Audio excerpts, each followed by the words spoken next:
Hello hi नमस्कार। मैं एक बार फिर से आप सबों को गया गुरुकुल या गुरुकुल गया में स्वागत करता हूँ। ठीक है, आज का जो मेरा सेशन है वो सोशल साइंस को लेकर के, सामाजिक विज्ञान को लेकर के है। जो कक्षा 10 के छात्र इस बार बिहार बोर्ड देने वाले हैं उनके लिए बहुत अति महत्वपूर्ण, सिर्फ महत्वपूर्ण नहीं बहुत और अति महत्वपूर्ण मैं आज आप लोगों के लिए लगभग 300-400 क्वेश्चन के आसपास लाया हूँ और सब तो शायद करवा के जाऊँगा। ठीक है, पहला क्वेश्चन है, इटली तथा जर्मनी वर्तमान में किस महादेश के अंतर्गत आते हैं? सबसे पहला ऑप्शन है उत्तरी अमेरिका, दूसरा ऑप्शन है मेरे पास दक्षिणी अमेरिका, तीसरा ऑप्शन है यूरोप, चौथा है पश्चिमी एशिया। तो हम लोग सभी को पता है कि यूरोप और अमेरिका जो है, इटली और जर्मनी जो है दोनों यूरोप के अंतर्गत आते हैं, न कि उत्तरी और दक्षिणी अमेरिका के अंतर्गत आते हैं, और एशिया में तो बिल्कुल नहीं आते हैं। ठीक है, फ्रांस के किस शासन वंश की स्थापना वियना कांग्रेस के द्वारा की गई थी? देखो यार, वियना कांग्रेस एक्चुअली 1815 में हुआ है। ठीक है, वियना कांग्रेस, इस दरमियान नेपोलियन को बंदी बना लिया गया था और बुर्बो वंश को फिर से ला करके बैठा दिया था। लुइस 17 को बैठाया था, 18 को, 16 तो मरा ही था, 1780 के दरमियान। बट फिर से दोबारा 1815 में इस वंश को वापस लेके आया, बुर्बो वंश को। सॉरी, आ गया यार इरेजर।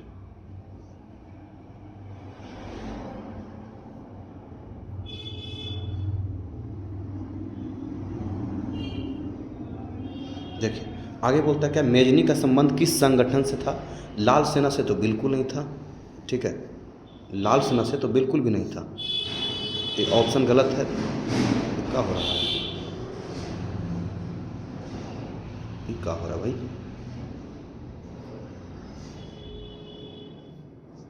मेजनी से गुस्सा में काहे है? मेजनी का संबंध लाल सेना से तो नहीं था, बिल्कुल नहीं था।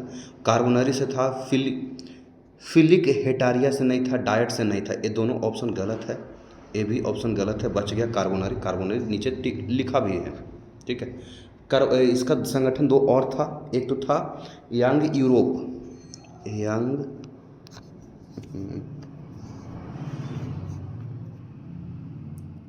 करने गया यार इरेजर,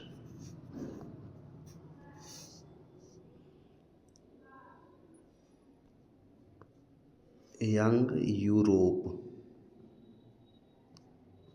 और एक था इसका यंग इटली, यंग इटली।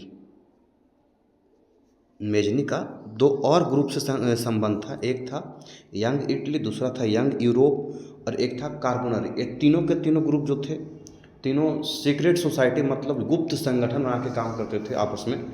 और गुप्त संगठन मतलब कि गुप्त काम करना है, हल्ला नहीं करना है कि हम क्या करने वाले देश में, बस एक दिन एकाएक दिखला देंगे। आगे बोलता है क्या, इटली एवं जर्मनी के एकीकरण विरुद्ध निम्न में कौन था? देखो, इटली और जर्मनी के विरुद्ध एक ऐसा देश है ऑस्ट्रिया, जो हमेशा एकदम कचड़ा करेगा, हमेशा यही ऑस्ट्रिया। बिना ऑस्ट्रिया के कोई भी देश कहीं कुछ जाने वाला नहीं है, इसलिए ऑस्ट्रिया जो था बहुत अति महत्वपूर्ण है।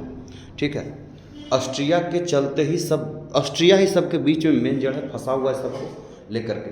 अगला बोलता है क्या, काउंट काबूर को विक्टर इमानुएल ने किस पद पर नियुक्त किया था? काउंट काबूर जो था प्रधानमंत्री के पद पे था, एक्चुअली विक्टर इमानुएल इटली का था। ठीक है, इसलिए अपना प्रधानमंत्री नियुक्त किया किसको? काउंट काबूर को। कहाँ गया यार, प्रधानमंत्री। ठीक है, गैरिबाल्डी पेशे से क्या था? सिपाही, किसान, जमींदार, नाविक। गैरिबाल्डी बिल्कुल नाविक था।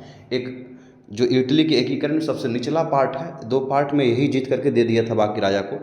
राजा कौन था? तो विक्टर इमानुएल था। जर्मन राइन राज्य का निर्माण किसने किया था? ऑप्शन है लुइस 18, नहीं बिल्कुल नहीं। नेपोलियन बोनापार्ट, बिल्कुल सही है। ठीक है, नेपोलियन 2 नहीं, बिस्मार्क भी तो नहीं होगा, ये दोनों नहीं होगा, लुइस 18 भी नहीं होगा। ठीक है, तो बचा क्या? Napoleon Bonaparte. आगे बोलता है, जॉलवरीन कैसी संस्था थी? क्रांतिकारियों की, व्यापारियों की, विद्वानों की? जॉलवरीन था एक्चुअली विद्वानों की संगठन नहीं थी, क्रांतिकारियों का भी नहीं था जॉलवरीन। जॉलवरीन था क्या? व्यापारियों का। किसका था? व्यापारियों को। एक्चुअली इससे व्यापार जो कर रहे थे उन लोग के एक तरह के टैक्स अगर बात की जाए उन लोग को, तो जितना टुकड़ा था जर्मनी में, चाहे इटली में, चाहे जहाँ भी यूरोप में, अलग अलग टुकड़ा, हर जगह अलग अलग टैक्स था, अलग अलग मेजरमेंट सिस्टम था, लेंथ सिस्टम था। बट यहाँ पे क्या किया इन लोगों ने, एक संगठन बनाया, उसमें क्वालिटी का और मेजरमेंट का सबका खास ख्याल रखा गया, सबको एक कर दिया गया। इसीलिए इसका नाम क्या था, जालवरीन, व्यापारियों की संगठन थी। आगे देखें हम लोग, जो यहाँ पर दिया हुआ है व्यापारियों की। बोलता रक्त एवं लौह की नीति का अवलंबन किसने किया था? रक्त एवं लौह की नीति बिस्मार्क ही अपनाया था। हिटलर तो ऐसा कोई नीति अपनाया नहीं था, मेजनी कोई अपनाया नहीं था, विलियम बिल्कुल नहीं अपनाया था। ठीक है, कैसर विलियम वो राजा बना था बाद में। फ्रैंकफर्ट की संधि कब हुई थी? 1871 में हुई थी। बिल्कुल याद रखिएगा इसको घेर देते हैं इस तरह से, है मेरे पास टूल्स में एडेड। 1871, ठीक है, लाल से घर दे ज़्यादा बेहतरीन लगे। आगे बोलता है नेपल्स की क्रांति कब हुई थी? 1821 में हुई थी। नेपल्स की क्रांति 1821 में हुई थी। और चार्टिस्ट आंदोलन कहाँ हुआ था? France, Austria, Hungary. एक और देख लेते हैं ऑप्शन नंबर है इंग्लैंड, तो इंग्लैंड में हुआ था। चार्टिस्ट यहीं हुआ था, बाकी उस जगह पर नहीं हुआ था। आगे बोलता है यूनान को एक स्वतंत्र राष्ट्र घोषित किया गया था। यूनान जो था एक सबसे पुरानी सभ्यता यहीं से आई थी। इसको 1832 में ही सबसे स्वतंत्र राष्ट्र घोषित कर दिया गया था, 1832 में ही। ठीक है, आगे बोलता है क्या, कार्बोनरी संगठन किस वर्ष हुआ? कार्बोनरी संगठन 1810 वर्ष में स्थापना हुआ था इसका। आगे बोलता है क्या, एड्रियानोपोल की संधि कब हुई थी? 1829 में हुई थी एड्रियानोपोल की संधि। ठीक है, आगे बोलते हैं एड्रियानोपोल की संधि किन दो देशों के बीच हुई थी? तुर्की यूनान, यूनान पोलैंड, तुर्की हंगरी। एक और देख लेते हैं, तुर्की रूस, यूनान पोलैंड, तुर्की हंगरी। इसका आंसर क्या होगा मेरे पास? लास्ट ऑप्शन देखते हैं, नहीं ये भी नहीं है। इसका ऑप्शन क्या था? तुर्की रूस ही था, तुर्की और रूस ही था। पहले ही बोलते, इसको रिपीट कर रहे थे हम। आगे देखिएगा, सेडॉन का युद्ध किन के बीच हुआ था? प्रसा ब्रिटेन फ्रांस, प्रसा और फ्रांस, हाँ प्रसा और फ्रांस हुआ है। प्रसा और रूस नहीं हुआ है। क्या होगा? प्रसा और फ्रांस। पोलैंड के विद्रोह को किसने कुचल दिया था? एक्चुअली पोलैंड के विरोध को रूस ने कुचल दिया था, क्योंकि रूस के काफ़ी क्लोज है पोलैंड। एक तरह से ब्रिटेन के पास भी पोलैंड, लेकिन ब्रिटेन से थोड़ा दूर में है, बाउंड्री शेयर नहीं उतना करता। ठीक है, सन 1870 में फ्रांस और प्रसा के बीच युद्ध कहाँ हुआ था? सेडॉन में। कहाँ हुआ था? सेडॉन में, सॉरी कहाँ गया यार, गलती हो गया।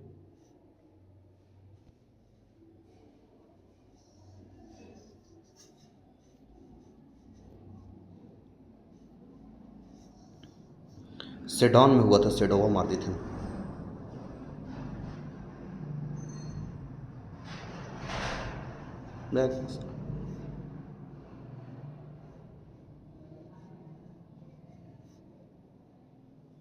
कहाँ गया यार खाली, चल कोई बात नहीं।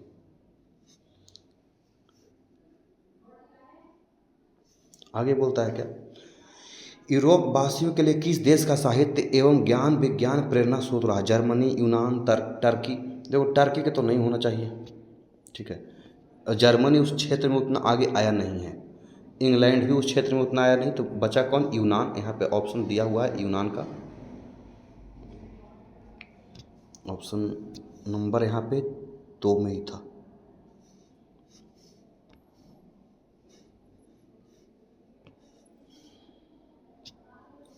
आगे देखिएगा, देखो यार पढ़ना बहुत ज़रूरी है। युवा इटली संस्था का विकास किसने किया? अभी बोले थे ना, युवा इटली संस्था का, यंग इटली जिसको बोले थे हम, मेजनी था। कौन था? मेजनी। आगे बोलता है बिस्मार्क निम्न में से क्या था? बिस्मार्क एक ज़बरदस्त कूटनीतिज्ञ था, नाटककार कभी भी नहीं था वो बेचारा, वो कुछ ऐसा कुछ नहीं था, ये तीनों नहीं था कौन? कूटनीतिज्ञ। अगला बोलता है सर्डिनिया पिडमॉन्ट का शासक कौन था? विक्टर इमैनुअल था, पहले भी बोल रहे थे हम, विक्टर इमैनुअल। काफ़ी याद रखिए, ऑब्जेक्टिव में पूछता है, कई बार पूछा है। यूनानी स्वतंत्रता आंदोलन के दौरान कौन ब्रिटिश कवि शहीद हुए थे? Lord Byron, Kossuth, Frederick Dick. एक और चेक कर लो, और विलियम प्रथम तो नहीं हुए थे, लॉर्ड बायरन भी थे। कौन? Lord Byron. यहाँ पे हम लोग एक बार टिक कर लेते इसको, लॉर्ड बायरन।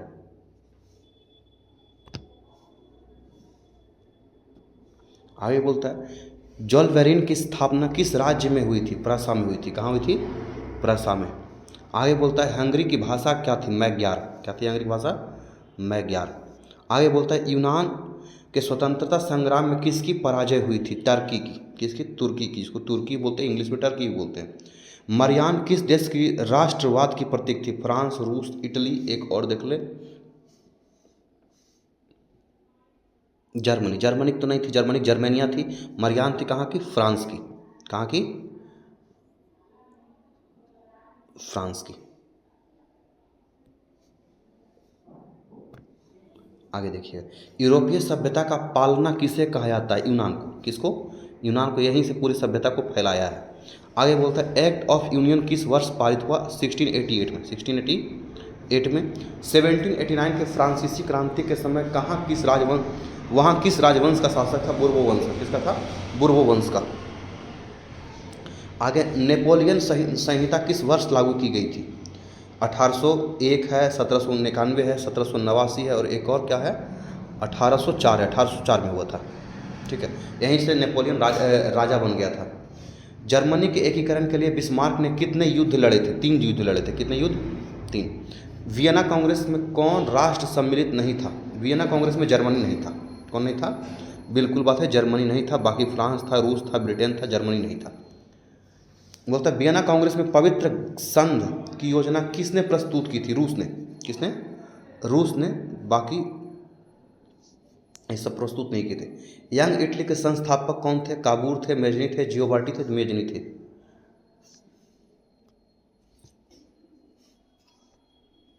आगे देखिएगा फ्रांस के किस राजा ने कहा था अंग्रेजी राजा की भांति शासन करने की अपेक्षा लकड़ी काटना अधिक पसंद करूंगा?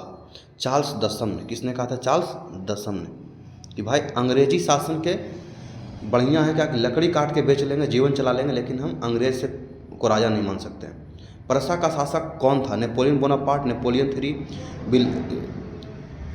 विलियम प्रथम, विक्टर इमैनुअल। तो विलियम प्रथम था। कौन था? विलियम प्रथम। यूरोप का मरीज किसे कहा जाता है? ये होगा क्या? एक गलती लिख दिया है यहाँ पे, एक लाइन ऐसे, एक लाइन जो है, एक वर्ड जो है गलती लिखा गया टाइपिंग में। किसे होगा? किसे कहा जाता है? तो तुर्की को। किसको? तुर्की को। यूरोप का मरीज है ये। बोलते हैं नेपोलियन ने जर्मनी के किस संघ की स्थापना की थी?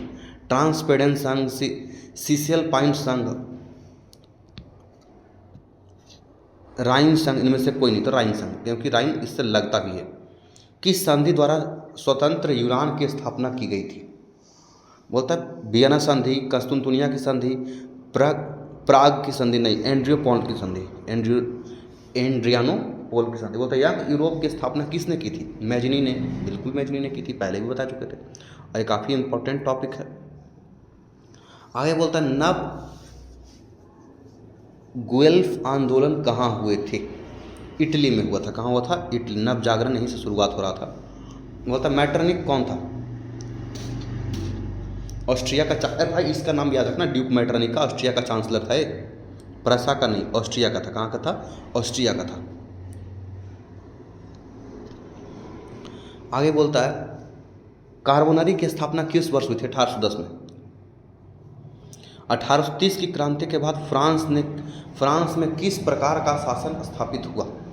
फ्रांस में निरंकुश राजतंत्र आ गया था। कैसा? निरंकुश राजतंत्र।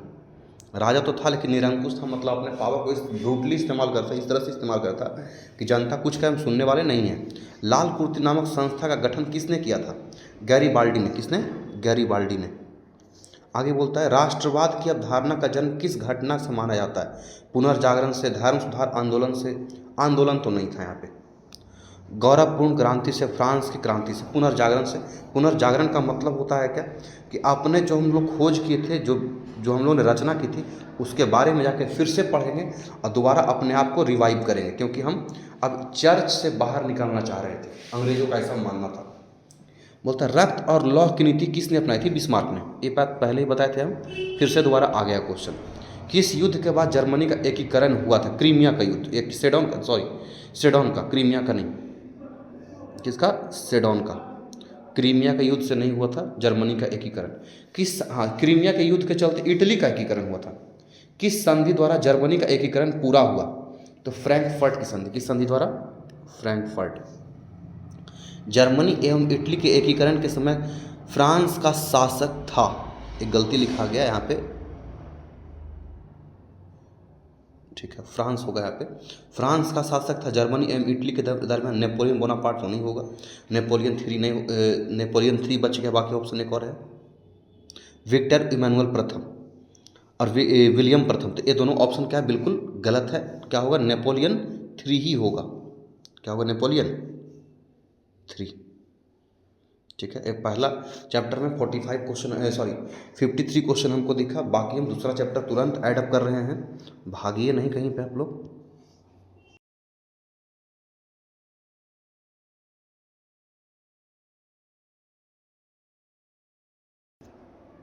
देखो, ये दूसरा चैप्टर है समाजवाद एवं साम्यवाद।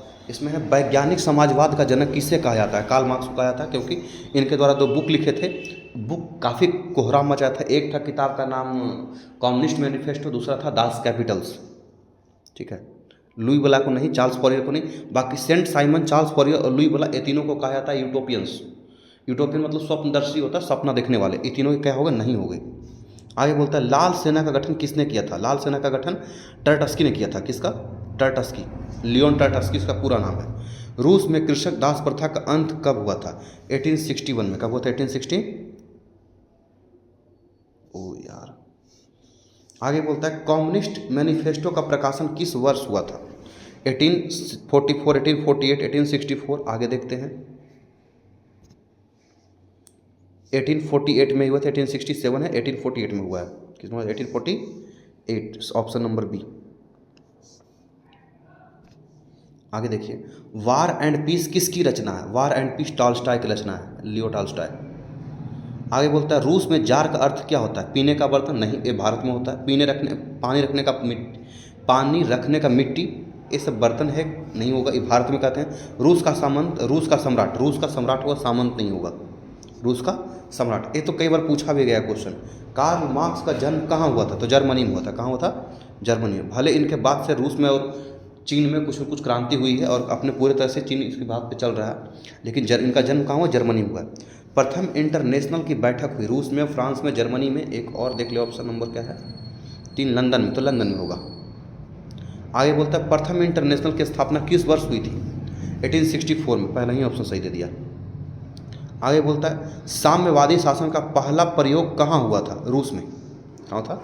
रूस में। चेका क्या था? चेका सेना की टुकड़ी थी, पुलिस दास्ता थी, पादरी वर्ग था, श्रमिक वर्ग था, पुलिस दास्ता थी। निम्नांकित में कौन यूरोपियन समाजवादी नहीं था? Louis Blanc, Saint Simon, Karl marks.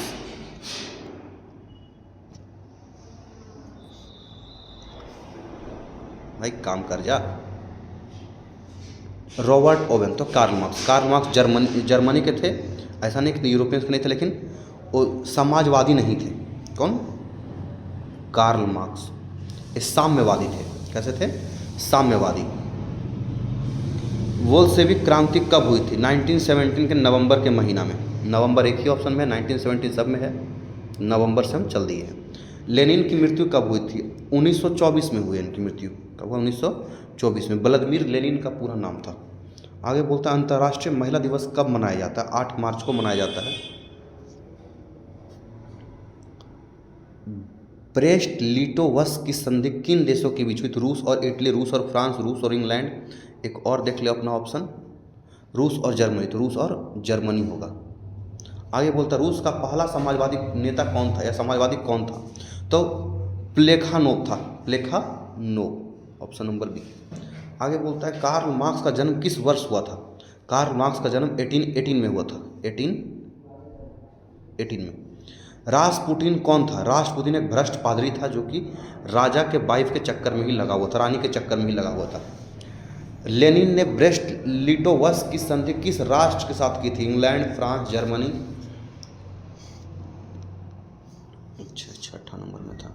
और इटली, तो जर्मनी के साथ था। क्या होगा? जर्मनी के साथ। आगे बोलता है नई आर्थिक नीति कब लागू हुई? तो 1921 में। इसके दरमियान, क्योंकि वर्ल्ड वॉर 1 जब हो गया था उसके बाद की बात है। दास कैपिटल्स की रचना किसने की थी? तो कार्ल मार्क्स ने। किसने? कार्ल मार्क्स, पहले ही बोल चुके थे। समाजवादी दर्शन किस पर बल देता है? आर्थिक सामान्यताएं पर। किस पर? आर्थिक सामान्यताएं पर। रूस के सम्राट को क्या कहा जाता है? जार, राजा, फराव नहीं, जार कहा जाता है। एक नीचे अनुस्वार भी लगा हुआ होगा, रीजेंट नहीं, जार। कॉमिंटर्न की स्थापना का उद्देश्य था। कॉमिंटर्न जो पार्टी थे, इसका काम क्या था? क्रांति का प्रचार करना। किसका? कॉमिंटर्न पार्टी। ठीक है। मजदूर दिवस कब मनाया जाता है? 1 मई को। कब मनाया जाता है? 1 मई को। समाजवादियों की बाइबल किसे कहा जाता है? दास कैपिटल्स को। किसको? दास कैपिटल्स को।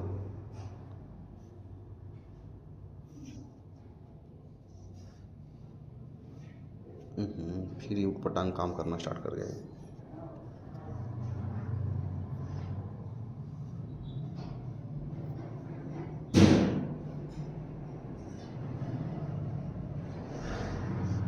किसको? दास कैपिटल्स को। आगे बोलता है कार्ल मार्क्स ने किसके साथ मिलकर कम्युनिस्ट घोषणा पत्र प्रकाशित किया? जैन, दोस्तोवस्की, एंजेल्स। एक और देख ले ऑप्शन, टॉल्स्टॉय। एंजेल्स के साथ थे। कौन थे? एंजेल्स के साथ।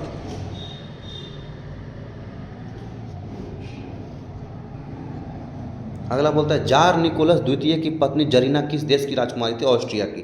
ये ऑस्ट्रिया के जो राजकुमारी को लाया है वो चौपट हुआ है। चाहे पहले फ्रांस के लुइस 16 लाया था, इधर जार निकोलस लाया था द्वितीय। दोनों बर्बाद कर दिए दोनों देश को। फ्रांसीसी समाजवाद के विकास का जन्मदाता कौन है? Saint Simon. कौन था? Saint Simon. कार्ल मार्क्स नहीं। कार्ल मार्क्स साम्यवाद। काम के अधिकार को संवैधानिक अधिकार का रूप सबसे पहले कहाँ मिला? तो सबसे पहले सोवियत संघ में मिला, मतलब रूस में। अप्रैल थीसिस किसने तैयार किया था? Lenin, Trotsky, Stalin. देखो यार, जिस समय होगा उस समय मार्क्स तो नहीं थे, सॉरी मार्क्स तो थे लेकिन उतना उसका बात नहीं चला, लेकिन लेनिन का बात चल रहा था, क्योंकि यही बात बढ़ा रहा था रसिया का लेकर के। किसने? लेनिन ने। आगे बोलता है 7 नवंबर 1917 की बोल्शेविक क्रांति का नेतृत्व किसने किया था? तो लेनिन ने। किसने किया था? लेनिन ने। माँ उपन्यास के लेखक थे गोर्की। कौन थे? गोर्की। टॉल्स्टॉय, प्लोखनेवा नहीं थे। 1917 की पहली रूसी क्रांति के किस नाम से जाना जाता है? अक्टूबर की क्रांति। किस नाम से? अक्टूबर महीना में क्रांति कर दी थी, इसलिए अक्टूबर की क्रांति के नाम से जानते हैं। नवंबर 1917 की रूसी क्रांति के बाद स्थापित सरकार का प्रधान कौन था? 1917 के बाद जो था, स्टालिन था, लेनिन था, प्लोखनेवा था। एक और ऑप्शन देख लेते हैं। कोई नहीं, लेनिन था, क्योंकि 17 से 24 में वही रहा है। नौ कहाँ गया भाई? लेनिन। अच्छा, लेनिन। थोड़ा सा टाइपिंग में एरर हुआ है, बोलना पड़ेगा जिनको हमको। समाजवाद शब्द का प्रयोग पहली बार किस वर्ष किया गया? 1827 में, 1827 में समाजवाद। चार्टिस्ट आंदोलन कहाँ हुआ था? ब्रिटेन में। कहाँ था?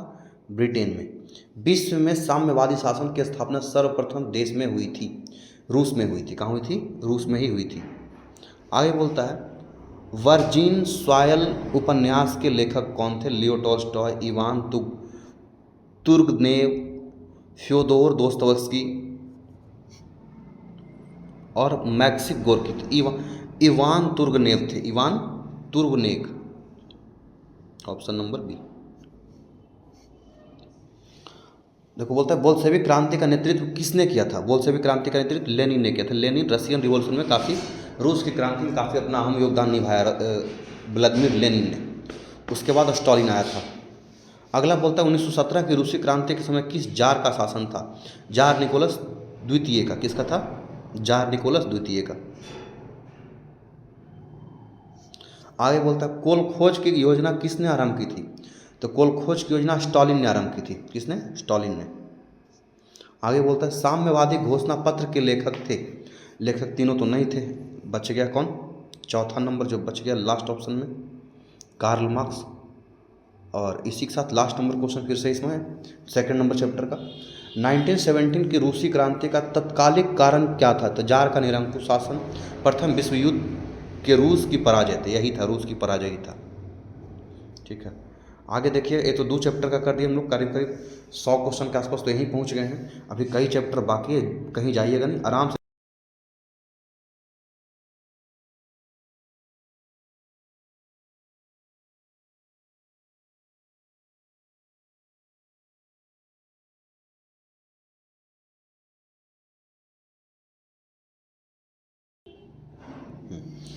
इसका भी थोड़ा सा देख ले, इसमें ज़्यादा नहीं आता ऑब्जेक्टिव, लेकिन आता है इसमें भी। हिंद चीन में राष्ट्रवादी आंदोलन, चैप्टर नंबर 3 है। अंकोर वाट का मंदिर कहाँ स्थित है? तो कंबोडिया में। कहाँ है? कंबोडिया, लाओस में, थाईलैंड में नहीं है। हिंद चीन पहुंचने वाले प्रथम व्यापारी कौन थे? पुर्तगाली थे। कौन थे? पुर्तगाली थे।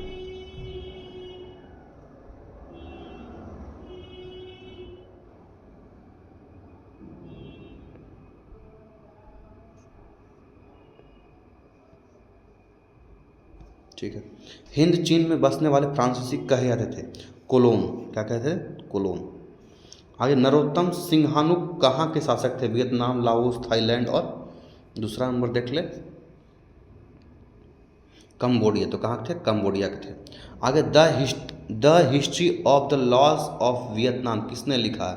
फान बोई चाओ। नाम भी देखना, फान बोई चाओ। मार्च 1946 में फ्रांस व वियतनाम के बीच होने वाले समझौता किस नाम से जाना जाता है? हनोई समझौता। किस नाम से? हनोई। जेनेवा नहीं है, जेनेवा यहाँ नहीं है, जेनेवा यूरोप में है, और चीन अपना एशिया में है। किस प्रसिद्ध दार्शनिक ने एक अदालत लगाकर अमेरिका को वियतनाम युद्ध के लिए दोषी करार दिया था? रसेल ने। किसने? रसेल ने।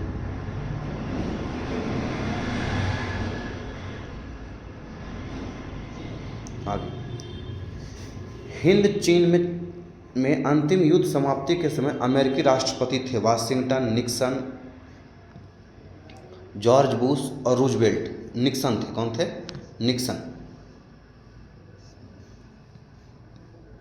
आगे बोलता, हुआ आंदोलन किस प्रकृति का था? क्रांतिकारी, धार्मिक। कैसा? धार्मिक क्रांतिकारी। ठीक है, जेनेवा समझौता कब हुआ था? 1954 में, जेनेवा। आगे बोलता है, वियतनाम का एकीकरण का पूर्ण हुआ? वियतनाम एकीकरण 1875 में हुआ, 1875 में। आगे, अनामी दल के संस्थापक कौन थे? जेगनाउ आई, हो ची मिन, बाओ दाई, या फान चू चिन? नहीं, जोनियंग आई थे। Option number A, option number A, जोनियंग आई। भाई नाम थोड़ा देख करके, नहीं तो कोशिश करना इससे थोड़ा दूरी बना लिया ही जाए। आगे बोलता है क्या? दिएन वियन फू के युद्ध में कौन बुरी तरह हार गया था? तो फ्रांस। कौन बुरी तरह से हार गया था? फ्रांस। आगे बोलता है, क्रांतिकारी संगठन दुई तान होई के नेता कौन है? फान बोई चाओ। फान बोई चाओ। आगे बोलता है, जापान ने हिंद चीन पर अधिकार जमा लिया कब? 1940 के दरमियान, वर्ल्ड वॉर 2 के दरमियान। लेकिन वर्ल्ड वॉर 2 में जब उठाया 1945 में, तो बेचारा भाग गया जापान और सबको आज़ादी मिल गया। स्कॉलर्स विद्रोह कब हुआ था? 1868, 1872, 1866, और लास्ट ऑप्शन क्या है? 1864। 1868 में हुआ था। 1868 ऑप्शन नंबर ए में है। आगे है, पुर्तगालियों ने कहाँ अपना केंद्र बनाया था? तो पुर्तगालियों ने मलक्का द्वीप पे। कहाँ? मलक्का आइलैंड पर। आगे बोलता है, वियतनाम युद्ध की समाप्ति किस अमेरिकी राष्ट्रपति के समय हुई थी? निक्सन। किसके समय? निक्सन के समय हुई थी। हो ची मिन्ह का शाब्दिक अर्थ क्या है? पथ प्रदर्शक। क्या था? पथ प्रदर्शक। वियतनाम लोकतांत्रिक गणराज्य की स्थापना किस वर्ष हुई थी? 1943, 1944, 1945। ऑप्शन काफ़ी क्लोज है। और 1946 तो 1945 में हुई थी। कब हुई थी? 1945। Option number C. आगे बोलता है, अंकोर वाट के मंदिर का निर्माण किसने करवाया था? सूर्य वर्मा द्वितीय ने। श्री कुमार कुंभ नहीं थे सब, सूर्य वर्मा नहीं थे। सॉरी, नरोत्तम सिंह अनुप्रिय थे, सूर्य वर्मा तो थे ही। सूर्य वर्मा कौन? द्वितीय, ऑप्शन नंबर सी। आगे बोलता है अमेरिका ने रबर के बागान पर किस रसायन का छिड़काव किया? जहरीला, जहरीला नहीं जहरीला होना चाहिए, सॉरी जहरीला नाम है इसका। आगे बोलता है कंबोडिया फ्रांस का संरक्षित राज्य कब बना? तो 1863 में, 1863। आगे बोलता है लाल खमेर सेना किसकी थी? कैप्टन कांगली की, सिहानुक की, पोल पोट की, हैंग सामनिक की? तो सिहानुक के। किसकी थी? सिहानुक के।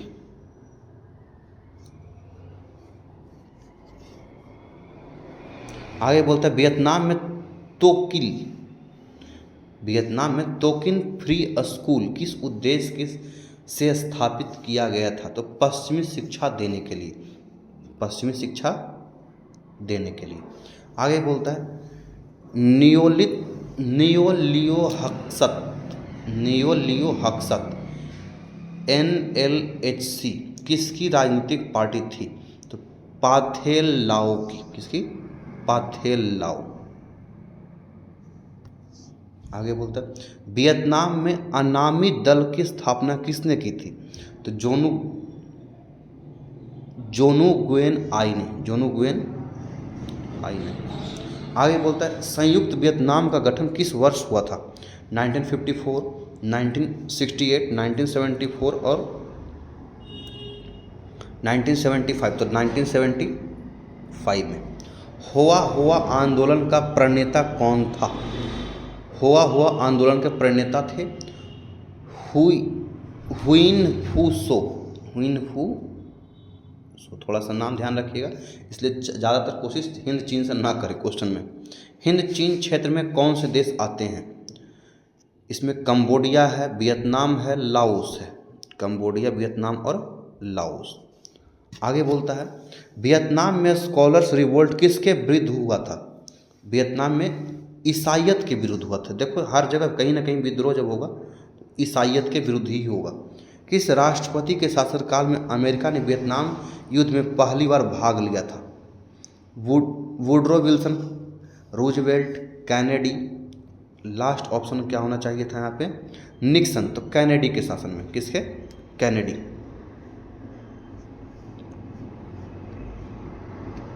आगे बोलता है वियतनाम में तोकिन फ्री स्कूल की स्थापना कब हुई थी? 1907 में, 1907 में। मार्च 1946 में फ्रांस एवं वियतनाम के बीच होने वाला समझौता किस नाम से जाना जाता था?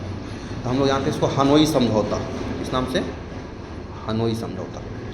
आगे बोलता है क्या हिंद चीन में कौन सा देश नहीं आता है? कंबोडिया, लाओस, वियतनाम, ये तीनों आता है, चीन ही नहीं आता है। हिंद चीन में चीन ही नहीं आता है। नाम जरूर है हिंद चीन, लेकिन चीन नहीं आता है। वियतनाम स्वतंत्रता लीग की स्थापना कब हुआ था या कौन करवाए थे? बाओ दाई होची मिन्ह ने, फान बोईचाऊ ने और ग्वांग दे ने। तो क्या होची मिन्ह, क्या होगा? होची मिन्ह।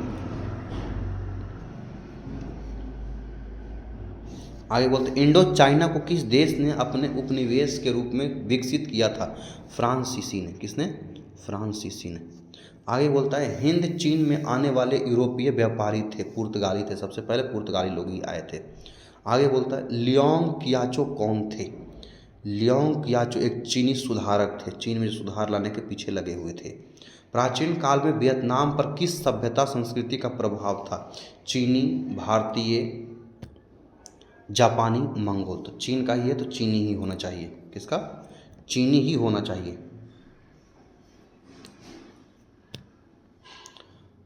फ्रेंच इंडो चाइना की स्थापना किस वर्ष हुई थी? तो 1887 में थी। किस वर्ष? 1887।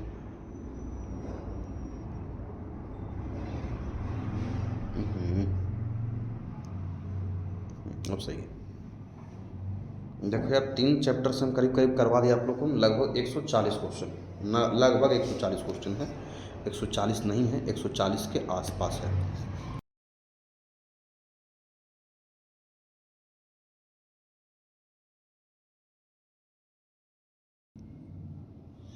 हाँ, ये चैप्टर बहुत इंपॉर्टेंट है, आप लोग को समझ में भी आएगा। भारत में राष्ट्रवाद, ठीक है। गांधी जी ने दांडी यात्रा किस तिथि को प्रारंभ किया था? तो 12 मार्च को। किस तिथि को? 12 मार्च को। 12 मार्च दो ऑप्शन में है, 1930 को। दोनों ऑप्शन में 1930 को ही लिखा हुआ है। आप ऑप्शन नंबर ए भी टिक कर दो तो कोई दिक्कत नहीं है। 12 मार्च, सॉरी एक गलती है, हटाइए इसको। हम 12 मार्च की जगह 12 जनवरी में टिक करके चलाएंगे।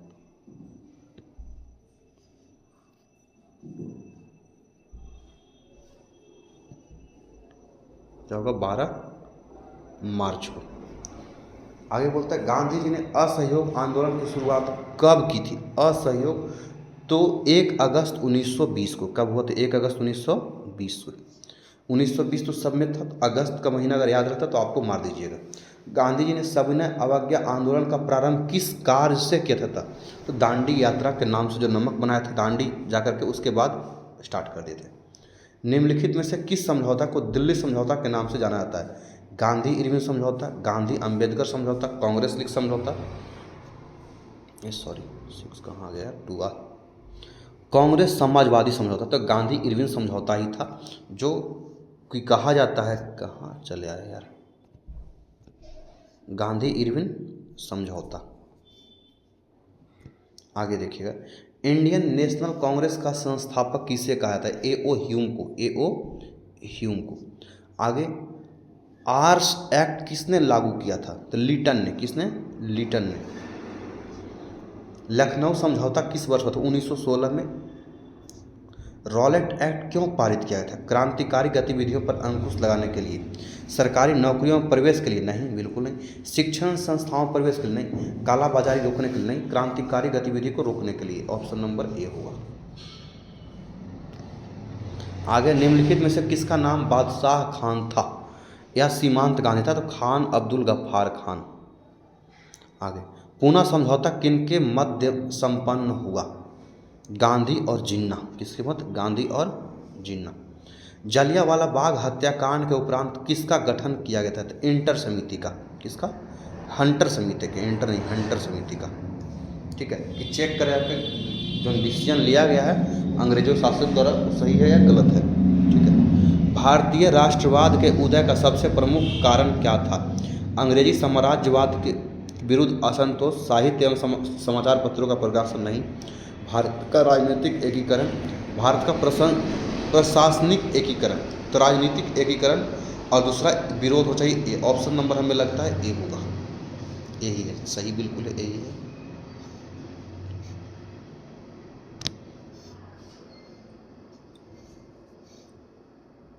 आगे बोलता है गांधी जी ने साबरमती आश्रम की स्थापना क्यों की थी? तो नमक कानून भंग करने के लिए। किसके? नमक कानून भंग करने के उद्देश्य से स्थापना की थी इसका। रंपा विद्रोह कब हुआ था? 1916 में हुआ था रंपा विद्रोह। आगे, जलियांवाला बाग हत्याकांड किस तिथि को हुआ था? जलियांवाला बाग हत्याकांड 13 अप्रैल को हुआ था। उस दिन बैसाखी का त्यौहार था। उस दिन क्या था? एक्चुअली बैसाखी का त्यौहार था। आगे बोलता है 1919 ईस्वी में बंगाल विभाजन किसने वापस लिया था? तो लॉर्ड हार्डिंग ने, रीपर ने, लीटन ने, कर्जन ने। तो हार्डिंग होगा। क्या होगा इसमें? हार्डिंग। एक्चुअली उस समय इंग्लैंड का शासक था जॉर्ज पंचम कह सकते हो उसको, वही आया था, तो उसी के दरबार में इस बात को रखा गया था। पूर्ण स्वराज की मांग का प्रस्ताव कांग्रेस के किस वार्षिक अधिवेशन में पारित हुआ? 1929 लाहौर। ठीक है, इसी के समय 26 जनवरी 1930 को पहली बार रावी नदी के किनारे झंडा फहरा थे नेहरू, पंडित जवाहरलाल नेहरू। बम्बई में कांग्रेस समाजवादी दल की स्थापना कब हुई थी? तो 1934 में। कब हुई थी? 1934। गदर पार्टी की स्थापना किसने और कब की थी? तो गदर पार्टी की स्थापना लाला हरदयाल ने किया था और 1913 में ही किया था गदर पार्टी का। राष्ट्रीय स्वयंसेवक संघ की स्थापना कब और किसने की थी? तो 1925 में। के.बी. हेडगेवार थे। के.बी. हेडगेवार थे 1925 में। गांधी जी ने नमक कानून किस तिथि को भंग किया था? एक्चुअली गांधी जी जो थे नमक कानून कौन से डेट को भंग किए थे, मतलब नमक बना दिए? 6 अप्रैल। कौन से थे? 6 अप्रैल। हिंद स्वराज पुस्तक किसने लिखी थी? तो हमारे मोहनदास करमचंद गांधी जी ने। किसने 1920 ईस्वी में ताशकंद में भारतीय कम्युनिस्ट पार्टी की स्थापना की थी? तो M.N. राय ने। किसने? एम एन राय, यहाँ जोशी था, सॉरी। आगे, अलीमगढ़ आंदोलन का नेतृत्व किसने किया था? सैयद अहमद खान ने। सैयद अहमद खान ने। वेद की ओर लौटो का नारा किसने दिया था? देखो यार, वेद की बात कर रहे हैं तो कोई ना कोई वैसे व्यक्ति होंगे जो बहुत समाज को सुधारने के चक्कर में होंगे। दयानंद सरस्वती। आगे बोलता है, स्वराज दल के अध्यक्ष कौन थे? मोतीलाल नेहरू। कौन थे? जो कि गया में बना था, बिहार के गया में। ये भी पूछता है, 1924 में बना था। मीटिंग 1923 में हुआ था, दिसंबर में 1924 में बना स्वराज दल, मोतीलाल नेहरू। और चित्तरंजन दास भी उस पार्टी में थे। किस तिथि को पूर्ण स्वतंत्रता दिवस घोषित किया गया? 1 मार्च 1932 को। 1 मार्च 1932 को।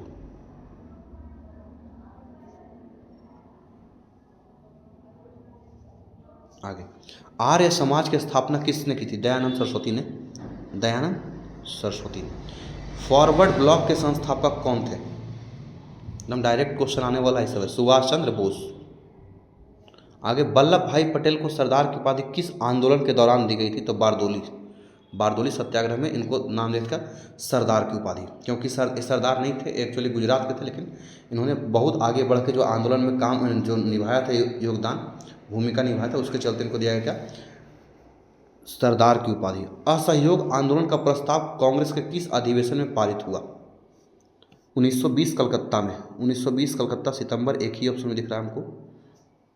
आगे बोलता है, भारत में खिलाफत आंदोलन कब और किस देश के शासक के समर्थन में शुरू हुआ? तो शासक था तुर्की का। 1900 गलती ऑप्शन है यार, 1920 हो, इसको सुधार लीजिएगा, तुर्की होगा, लिख ही देते हैं।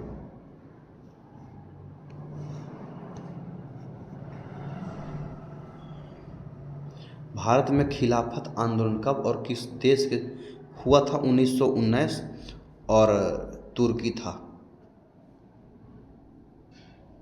देश सही लिखा है तुर्की, लेकिन गलत ईयर लिखा हुआ। आगे बोलता है क्या,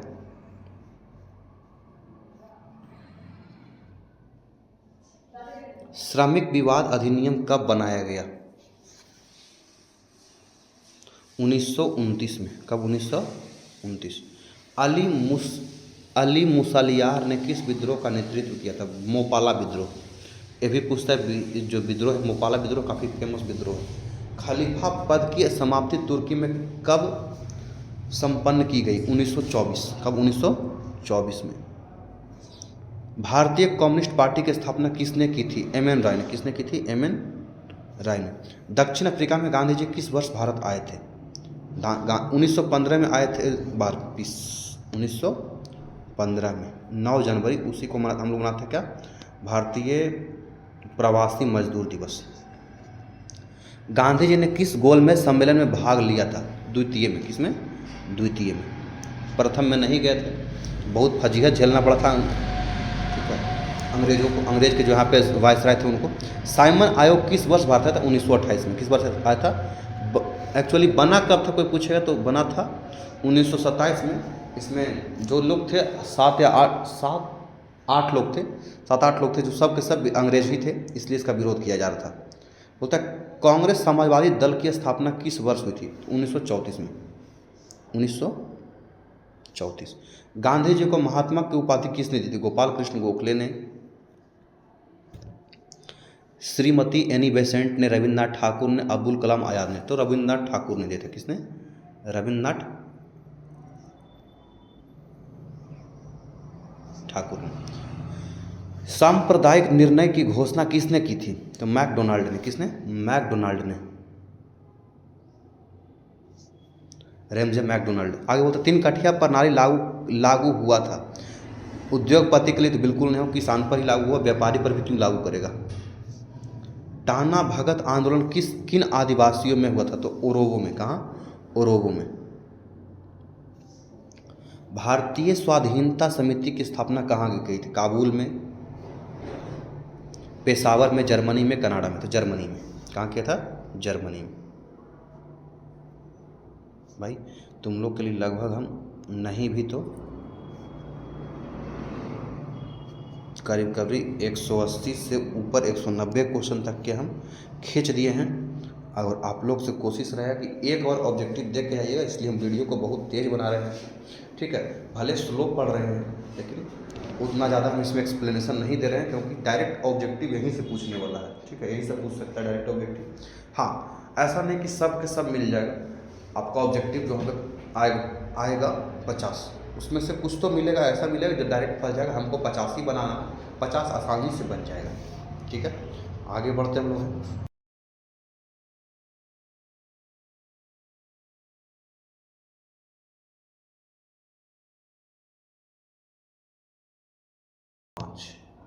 भाई इतना सारा है कि हमको काउंटिंग करके लाना पड़ रहा है। आगे बोलता है गुटेनबर्ग। हाँ, इसमें प्रेस एवं मुद्रण ये भी बहुत इंपॉर्टेंट है अपने आप में, चैप्टर ए वाला जो है। ठीक है, ऑब्जेक्टिव पॉइंट ऑफ व्यू से। आगे बोलता है गुटेनबर्ग का जन्म किस देश में हुआ था? तो गुटेनबर्ग का जन्म हम लोग के जब बोलते हैं जर्मनी में होता है। कहाँ होता है? जर्मनी में। आगे बोलता है गुटेनबर्ग में सर्वप्रथम किस पुस्तक की छपाई की गई थी? तो बाइबिल की, क्योंकि जर्मनी एक अंग्रेज का देश है। भारतीय प्रेस का प्रारंभ विलियम बोल्टस ने द्वारा कब हुआ था? तो 1766 में, 1919 1766 होगा। रूसो कहाँ का दार्शनिक था? रूसो फ्रांस, रूस, America, Germany. Option number D होना चाहिए, इंग्लैंड। रूसो फ्रांस का ही था। किसका था? रूसो फ्रांस का। कहाँ गया भाई?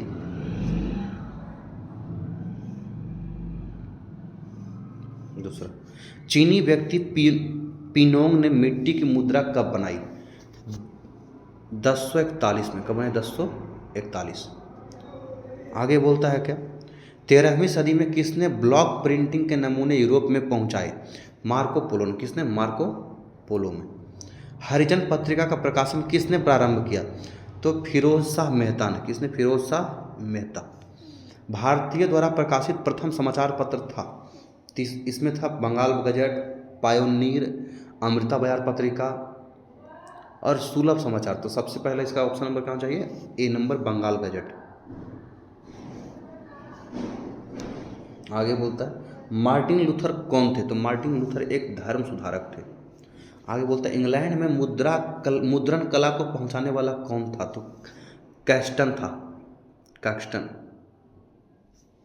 आगे बोलता है क्या विश्व में सर्वप्रथम मुद्रण की शुरुआत कहाँ हुई थी? तो चीन में। आगे महात्मा गांधी ने किस पत्र का संपादन किया था? कॉमनवेल्थ, यंग इंडिया, बंगाली और बिहारी। तो यंग इंडिया होगा। किसका होगा? यंग इंडिया का। किस पत्र ने रातों रात वर्नाकुलर प्रेस एक्ट से बचने के लिए अपनी भाषा बदल दी थी? तो अमृत बाजार पत्रिका। किस देश की सिविल सेवा परीक्षा में मुद्रित पुस्तकें की मांग बढ़ाई? चीन ने। किसमें? चीन ने। किसने कहा मुद्रण ईश्वर की दी हुई महानतम देन है, सबसे बड़ा तोहफा है? ठीक है, तो इसने कहा था मार्टिन लूथर ने, क्योंकि अपने बात को लिख करके व्यक्त कर रहे थे जो बहुत दिन तक के टिका हुआ रहा था। आज़ादी के बाद समाचार पत्र आपत्तिजनक विषय अधिनियम कब पारित हुआ? 1951, 1953, 1954 और 1956।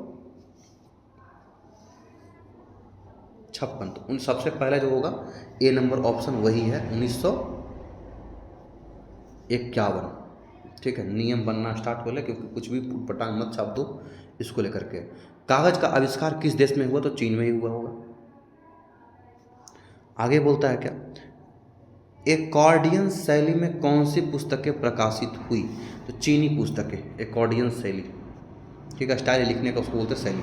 वुड ब्लॉक छपाई की तकनीक सबसे पहले कहाँ विकसित हुई? ये भी चीन में होगा। जो भी विकसित आपको ध्यान है उसको डायरेक्ट चीन मार देना। छपाई सबसे पहले किस देश में आरंभ हुई? चीन, जापान, इटली और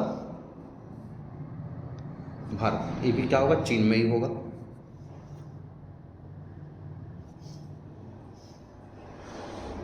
आगे बोलता है एक पैसिया मैगजीन किस देश में प्रकाशित हुआ?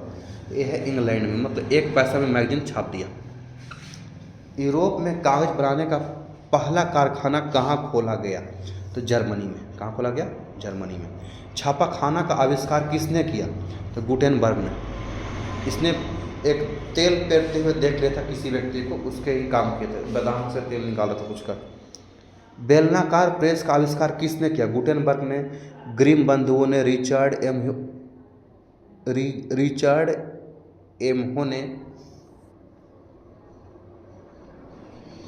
और कैक्सटन ने। तो क्या होगा? ये भी रिचर्ड एमहो ने। भारत में पहला छापाखाना किन लोगों ने खोला था? तो जो सबसे पहले आए होंगे वही खोले होंगे, पुर्तगालियों ने। भारत में छापाखाना पहली बार कहाँ खोला गया? जब पुर्तगाली आए किधर थे? तो गोवा, कालीकट तरफ आए थे, तो गोवा में। निम्नलिखित में गुलामगिरी के लेखक कौन थे? तो ज्योतिबा फूले, एक पिछड़े समाज से आने वाले व्यक्ति थे। भारत में पहला समाचार पत्र किसने प्रकाशित किया था? विलियम बोल्ट्स ने, जेम्स ऑगस्टस हिकी ने, यही होगा। और जेम्स सिल्क बर्किंघम ने, जॉन एडम्स ने। नहीं, जॉन एडम्स तो नहीं होगा, होना चाहिए क्या? विलियम बोल्ट्स ने, विलियम बोल्ट्स। आगे, वर्नाकुलर प्रेस एक्ट किस गवर्नर जनरल के समय में पारित हुआ? तो लॉर्ड लीटन। किसके समय में? Lord Lytton.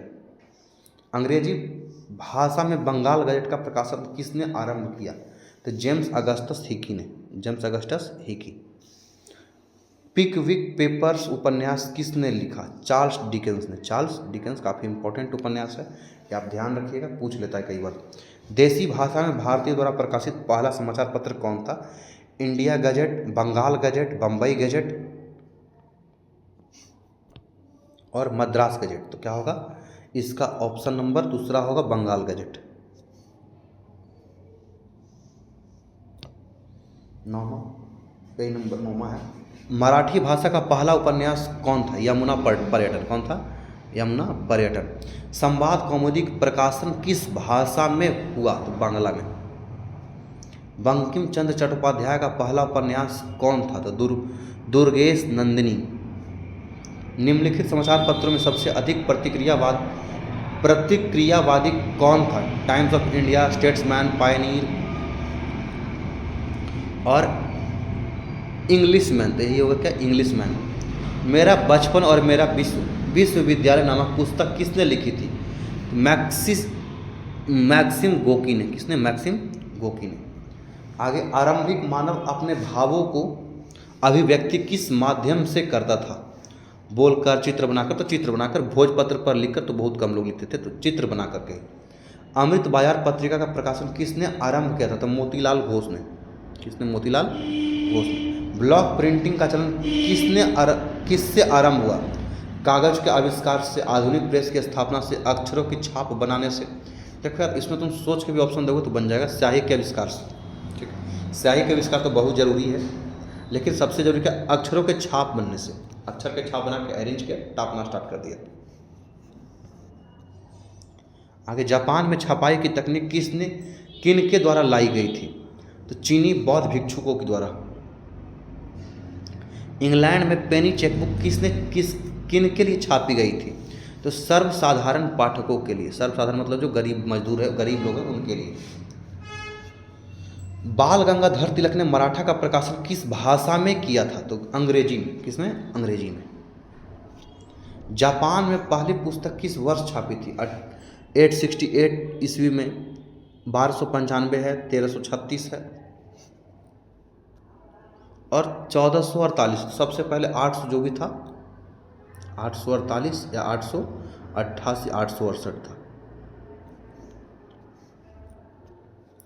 आगे बोलता, यूरोप में वुड ब्लॉक छपाई की तकनीक कब पहुंची? तो 1295 में ही पहुंच गया यूरोप में।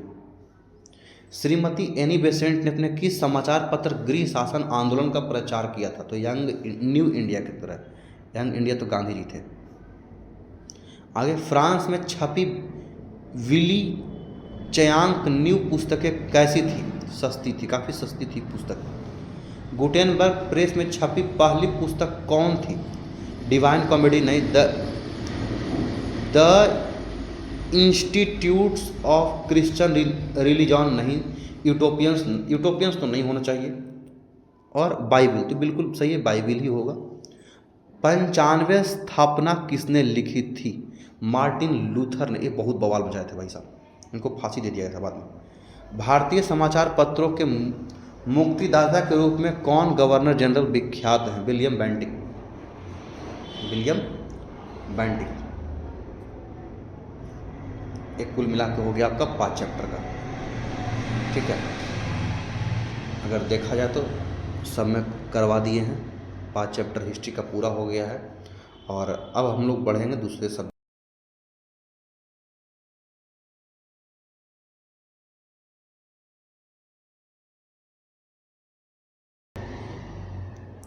हाँ, अब इकोनॉमिक्स में है। अर्थव्यवस्था, इकोनॉमिक्स मतलब अर्थशास्त्र। अर्थव्यवस्था एवं इसके इलाके का, इसके विकास का इतिहास के बारे में हम लोग जानेंगे, ठीक है। मतलब 1 घंटा का अगर वीडियो को देख लेगा तो हम मुश्किल से कह सकते हैं कि आपको उसको 50 नंबर का जो ऑब्जेक्टिव है उसमें हिस्ट्री मान लो जो 12-13 नंबर आएगा, ठीक है, 15 नंबर आएगा, आसानी से बना पाएगा। मतलब कुल मिला के कहने का मतलब कि आज का वीडियो जो 2.5-3 घंटे का जो होगा उसमें हम लगभग 350-400 क्वेश्चन करवाए हैं, ठीक है। सब उसमें से ऑब्जेक्टिव आ जाएगा, बाहर नहीं रहेगा। आपका 50 ऑब्जेक्टिव पक्का बन सकता है उससे। मानव विकास की दृष्टि में भारत के पड़ोसी देश में किस देश की आर्थिक स्थिति इनसे बेहतर है? श्रीलंका। मानव विकास की दृष्टि बोल रहे हैं, किसका? श्रीलंका। एक बहुत पहले का चीज़ है, इसके लिए श्रीलंका टिक गया है। निम्नांकित में किस राज्य को एक पिछड़ा राज्य कहा जाता है? बिहार को। किसको? बिहार। पंजाब मुंजाब तो बहुत आगे हम लोग से है। अर्थव्यवस्था के मुख्य प्रकार है, 3 प्रकार की अर्थव्यवस्था होता है। कितना? 3। इनमें से कौन से देश में समाजवादी अर्थव्यवस्था है? जापान, रूस,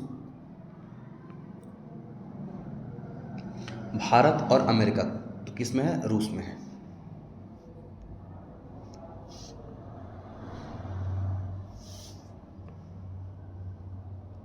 आगे, सम्यक विकास की प्रक्रिया संबंधित है सभी वर्ग से, उच्च वर्ग हो, निम्न वर्ग हो, या इनमें से कोई नहीं, सभी वर्ग, उच्च वर्ग और निम्न वर्ग, सभी वर्ग से। भारत में नीति आयोग की स्थापना कब हुई थी? तो 2015 में। 2015 में जब मोदी जी पीएम बने थे उसके बाद। इनमें से कौन आर्थिक क्रिया नहीं है? कृषि आर्थिक क्रिया है, बेरोजगारी भी आर्थिक क्रिया में आती है, और परिवहन भी आर्थिक क्रिया में। बीमा नहीं है भाई। कौन नहीं है? बीमा। आगे बोलता है किस क्षेत्र को तृतीयक क्षेत्र कहा जाता है? सेवा क्षेत्र को, कृषि क्षेत्र को, औद्योगिक क्षेत्र को, इनमें से कोई नहीं। तो क्या होगा? सेवा क्षेत्र को तृतीयक क्षेत्र कहा जाता है, सेवा क्षेत्र। आगे बोलता है भारत की आर्थिक व्यवस्था है कैसी है? समाजवादी है, पूंजीवादी है, मिश्रित है, इनमें से कोई नहीं। तो पूंजीवादी है। कैसे? सॉरी, पूंजीवादी भी, समाजवादी तो मिश्रित हुआ। क्या होगा? मिश्रित। इनमें से कौन से देश में मिश्रित अर्थव्यवस्था है? तो भारत अपना ही है। अमेरिका तो छोड़ो, भारत अपने है। तो इनमें से कौन योजना आयोग के पदेन अध्यक्ष होते हैं? प्रधानमंत्री। कौन होते हैं? प्रधानमंत्री। डेबिट कार्ड संबंधित है एटीएम कार्ड प्रणाली से, एटीएम प्रणाली से, कोर बैंकिंग प्रणाली से,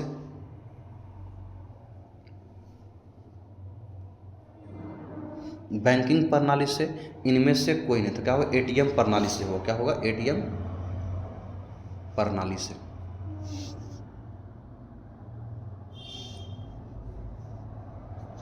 आगे, निम्नांकित में कौन नवीकरणीय प्राकृतिक संसाधन है? तो भूमिगत जल होगा, बाकी कोई नहीं है। कोयला, पेट्रोल एक बार अगर खत्म हो गया तो, गैस खत्म हो गया, दोबारा आ नहीं सकता है, बहुत समय लगे, आ सकता है, बहुत समय लग जाएगा बनने में। भारत में योजना आयोग का गठन कब हुआ था? तो 15 मार्च 1950 को। 15 मार्च 1950। आगे, बिहार में जीवन यापन का मुख्य साधन है? कृषि होगा। क्या बिहार में है? ये क्या चीज़ है? कोई फैक्ट्री लगा हुआ बिहार में, कृषि। आगे बोलता है देश में सब्जी के उत्पादन में बिहार का स्थान है पहला, दूसरा, तीसरा और चौथा। तो दूसरा होगा। क्या नंबर पे होगा? दूसरा।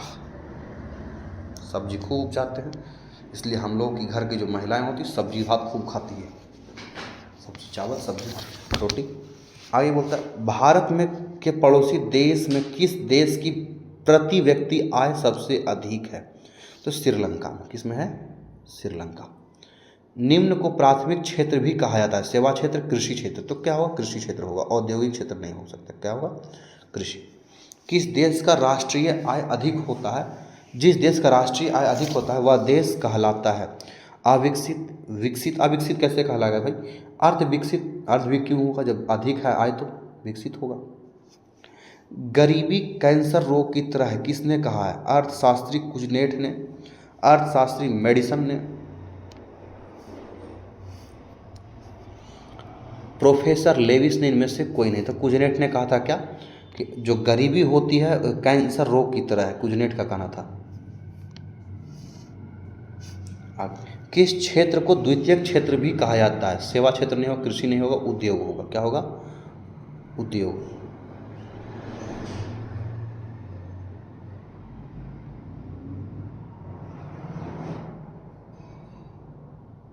क्या होगा? उद्योग। आगे बोलता है 11वीं पंचवर्षीय योजना की अवधि क्या थी? 7 से 12, 2007 से 2012। आर्थिक विकास का गौर आर्थिक शासक आर्थिक कारण हो आर्थिक विकास का गैर आर्थिक कारक कौन है? सामाजिक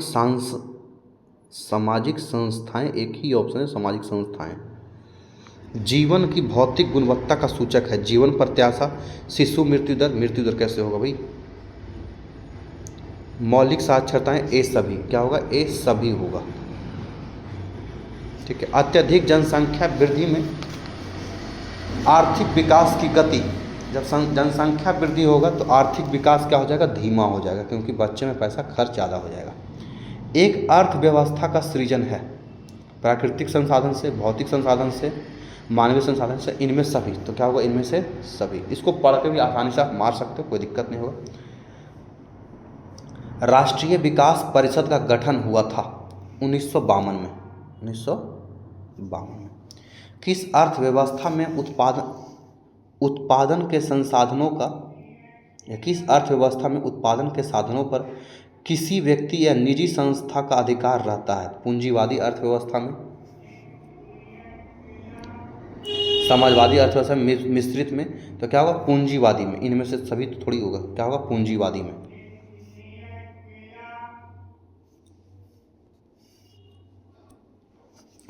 भारत की प्रथम पंचवर्षीय योजना का कार्यकाल था 1951 से 56। इसमें खासकर कृषि पर जोर दिया गया था। एक समाजवादी अर्थव्यवस्था में सर्वाधिक बल दिया गया है किस पर? लोक कल्याण पर। किस पर? लोक कल्याण पर। निम्नलिखित में कौन मिश्रित अर्थव्यवस्था की विशेषता है? तो क्या होगा? निजी क्षेत्र भी है और सार्वजनिक क्षेत्र भी, इसलिए ए और बी दोनों ऑप्शन सही होगा। बिहार एक राज्य है उद्योग प्रधान। भाई बिहार में उद्योग कहाँ से आएगा? पशुपालन प्रधान, खनिज प्रधान, खनिज भी नहीं है। कृषि प्रधान, हाँ यहाँ लोहा फेंको कट्टा निकलेगा। स्वतंत्रता प्राप्ति के बाद भारत का मुख्य आर्थिक उद्देश्य था तीव्र आर्थिक विकास नहीं, उत्पादक रोजगार सृजन नहीं, निर्धनता निवारण नहीं, उपयोग सभी। कृषि प्रधान जो भी था है, कृषि प्रधान का सारे इसमें ऑप्शन है, थोड़ा इसको गलत है भाई। क्या होगा? उपयुक्त सभी। बिहार के आर्थिक पिछड़ेपन का मुख्य कारण है जनसंख्या में तीव्र वृद्धि, बिल्कुल। कृषि पर आधार अत्यधिक जनभार, ये भी सही है। बाढ़ एवं सूखा का प्रकोप, ये भी सही है। तो क्या होगा? उपयुक्त सभी। आर्थिक विकास की माप के लिए सबसे अधिक उपयुक्त सूचकांक है प्रति व्यक्ति आय। क्या होगा? प्रति व्यक्ति आय, कितना आप कमा रहे हो। बोलते बिहार के जमशेदपुर में लोहा एवं इस्पात के कारखाने की स्थापना हुई थी 1901। तो नहीं होगा, जो जमशेद जी टाटा ने लगाया था 1905 में होगा, 1907 होगा, 1907। आगे, निम्नांकित में कौन सा देश विकसित अर्थव्यवस्था का उदाहरण है? अमेरिका। क्या होगा? अमेरिका, पहला ही ऑप्शन है।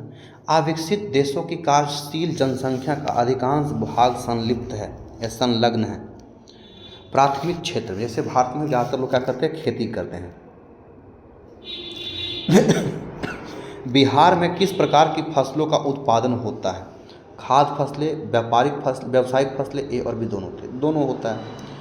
बोलता है निम्नांकित में किस क्षेत्र को प्राथमिक क्षेत्र कहा जाता है? औद्योगिक क्षेत्र को तो नहीं कर सकते हम, कभी नहीं कर सकते हैं। कृषि क्षेत्र, बिल्कुल सही है। आर्थिक संरचना का एक मुख्य अंग है यातायात एवं संचार, कम्युनिकेट करने के लिए जो भी है, चाहे गाड़ी हो, चाहे फ़ोन हो, चाहे कुछ भी हो, टीवी भी है। आर्थिक क्रियाओं का उद्देश्य होता है जीविकोपार्जन में, किसमें? जीविकोपार्जन में। पशुपालन एवं मत्स्य पालन किस क्षेत्र का अंग है? प्राथमिक क्षेत्र का होगा, क्या किसमें से आता है? निम्नांकित में कौन सामाजिक संरचना का अंग है? शिक्षा एवं प्रशिक्षण, स्वास्थ्य सेवाएं, आवास, उपयुक्त सभी। तो क्या होगा? सभी। सामान्यतः किसी देश के विकास का स्तर किस आधार पर निर्धारित किया जाता है? तो प्रति व्यक्ति आय पर भी, साक्षरता दर पर भी, स्वास्थ्य की स्थिति पर भी, इनमें से सभी। तो इनमें से क्या होगा? सभी। निम्नांकित में किस क्षेत्र को प्राथमिक क्षेत्र कहा जाता है? औद्योगिक नहीं, कृषि होगा, बिल्कुल होगा। विश्व पर्यावरण एवं विकास आयोग की स्थापना हुई थी 1980 में, 1983 में, 1985 में, 1990 में। तो 1983 में। आर्थिक समृद्धि का संबंध है अल्पकाल से, दीर्घकाल से, ए और बी दोनों से, और इनमें से कोई नहीं। क्या होगा? दीर्घकाल से। चलिए, इकोनॉमिक्स का भी करीब करीब हम एक सेट, पहला चैप्टर के हम इकोनॉमिक्स में करवाए हैं आपको 48 क्वेश्चन।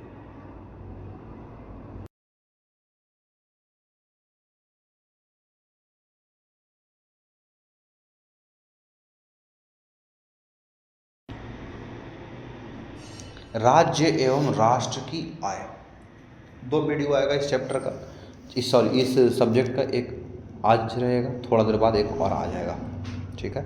भारत में एक में हिस्ट्री और इकोनॉमिक्स, दूसरा में ज्योग्राफी और सामाजिक, अपना राजनीतिक शास्त्र जो है। भारत में वित्तीय वर्ष कहा जाता है 1 जनवरी से 31 दिसंबर तक नहीं, 1 जुलाई से बिल्कुल नहीं 30 जून तक, 1 अप्रैल से 31 मार्च तक वित्तीय वर्ष है। राष्ट्रीय आय जाना जाता है आय गणना विधि, इससे भी उपयुक्त। उत्पादन गणना विधि बिल्कुल सही, व्यावसायिक गणना विधि भी सही। तो क्या वो उपयुक्त? सभी। बिहार के प्रति व्यक्ति गरीबी में गुजर रही है 41.4%, यही सही है।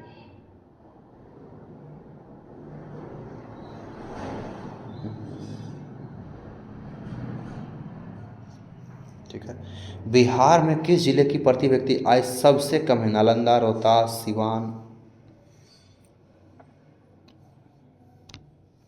शिवहर। तो क्या होगा? शिवहर।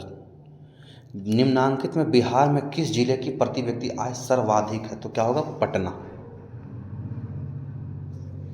वास्तविक राष्ट्रीय आय वार्षिक शुद्ध उत्पादन का वह भाग है जिसका उस वर्ष में प्रत्यक्ष रूप से उपभोग किया जाता है।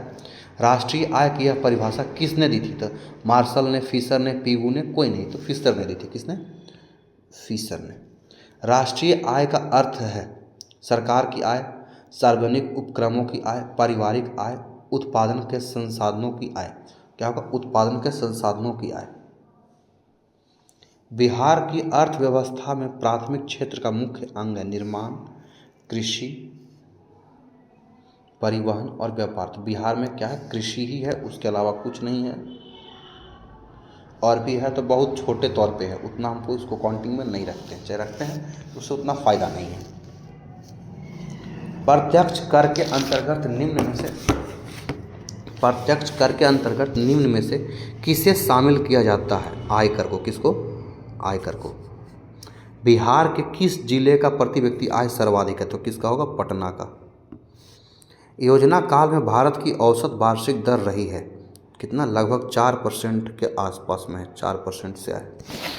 राष्ट्रीय गन्ना का आयाम नहीं है, सकल घरेलू उत्पाद, सकल राष्ट्रीय उत्पाद, शुद्ध राष्ट्रीय उत्पादन, मौद्रिक उत्पादन। तो क्या होगा? मौद्रिक उत्पादन। बिहार की आय में सर्वाधिक योगदान होता है किसका? कृषि क्षेत्र का। दादा भाई नौरोजी ने सर्वप्रथम राष्ट्रीय आय का अनुमान कब लगाया था? तो 1868 में। कार्यों के बदले में जो पारिश्रमिक मिलता है उसे कहते हैं आय। क्या कहते हैं उसको? आय। निम्नलिखित में से कौन सा विनिमय का सर्वोत्तम माध्यम है? 22,553 रुपये, 25,494 रुपये, 6,610 रुपये, 54,550 रुपये। क्वेश्चन कुछ गड़बड़ा गया क्या ये?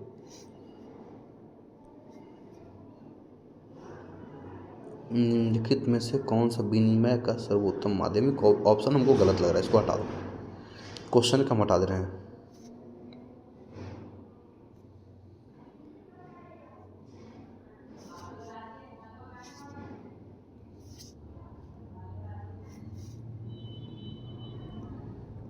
टाइपिंग में एरर हुआ होगा भाई, क्या पिछला साल जो ऑब्जेक्टिव छाट रहे थे ना बैठ के, हो सकता है थोड़ा थोड़ा होता है नींद में कभी कभार किसी से।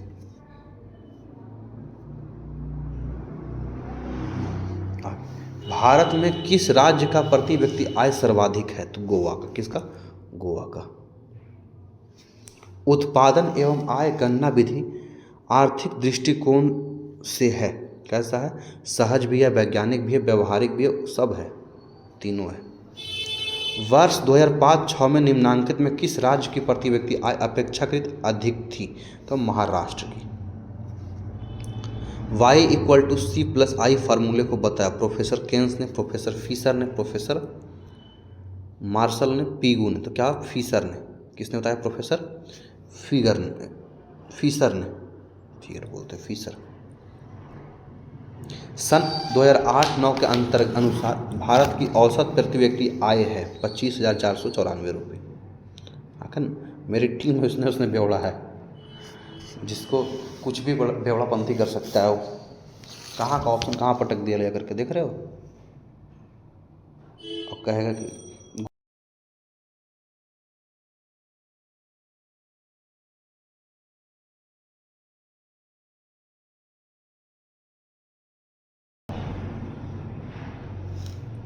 मुद्रा बचत एवं साख।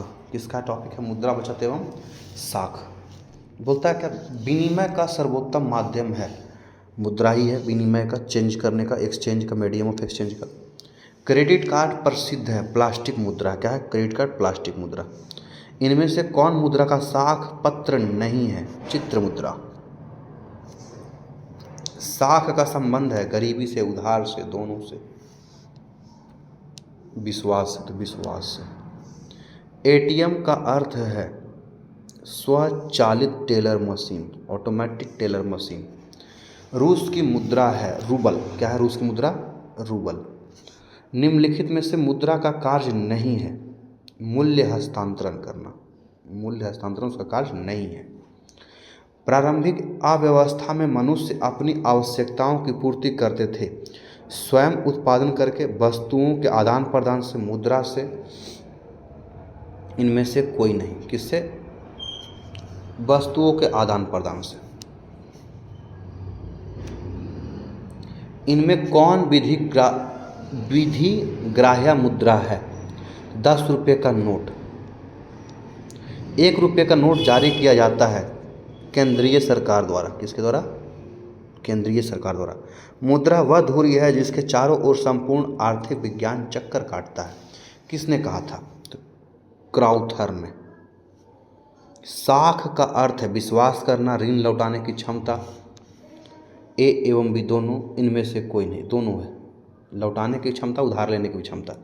मुद्रा के कार्य हैं, मापन भी है, संचय भी है, भुगतान भी। इनमें से सभी है। विनिमय का सर्वोत्तम माध्यम है क्या है? मुद्रा है। मुद्रा वह धुरी है जिसके चारों ओर अर्थ विज्ञान ममता है। वह यह किस अर्थशास्त्री का कथन है? तो मार्शल का, प्रोफेसर मार्शल का। मुद्रा का प्राचीनतम रूप है धातु मुद्रा, सिक्के, वस्तु मुद्रा, पत्र मुद्रा। तो वस्तु मुद्रा। आगे, विनिमय की प्रारंभिक अवस्था में मनुष्य का व्यापार किस पर आधारित था? वस्तु विनिमय पर। किस पर? वस्तु विनिमय पर। मुद्रा वह है जो मुद्रा का कार्य करती हो। मुद्रा की यह परिभाषा किसने दी है? हॉटेल विदर्स ने। हॉटेल विदर्स ने। साख का प्रयोग होता है, ए और बी दोनों होगा इसमें, उपभोग के लिए भी और विनियोग के लिए भी। व्यावसायिक बैंकों द्वारा दिए जाने वाले ऋण को कहते हैं साख मुद्रा, बैंक मुद्रा। ए और बी दोनों इनमें से कोई नहीं, तो दोनों चीज़ बोलते हैं, साख मुद्रा भी और बैंक मुद्रा ही बोलते हैं।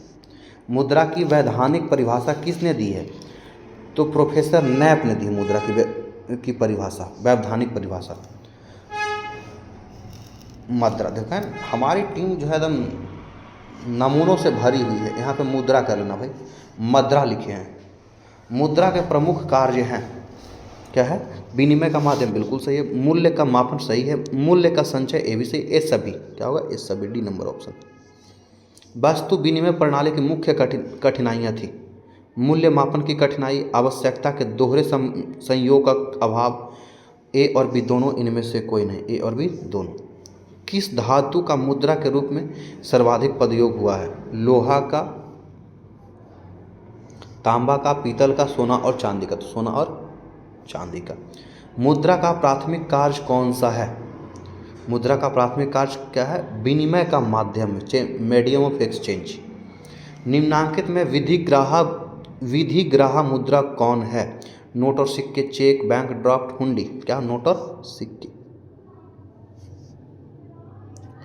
निम्नांकित में किस मुद्रा में वहनीयता अधिक होती है? किसमें होती है? पत्र मुद्रा में। हमारे देश में किस मुद्रा को वैधानिक मान्यता प्राप्त है? वस्तु मुद्रा को, साख मुद्रा को, चेक को और पत्र मुद्रा को। तो किसको? पत्र मुद्रा को। मुद्रा के प्रयोग में किसको लाभ हुआ है? उपभोक्ता को, उत्पादक को, ए और बी दोनों को, इनमें से कोई नहीं। ए और बी दोनों को होगा, सबको लाभ हुआ भाई। निम्नांकित में विधिग्राह मुद्रा कौन है? नोट और सिक्के, चेक, बैंक ड्राफ्ट, हुंडी। तो क्या? नोट और सिक्के।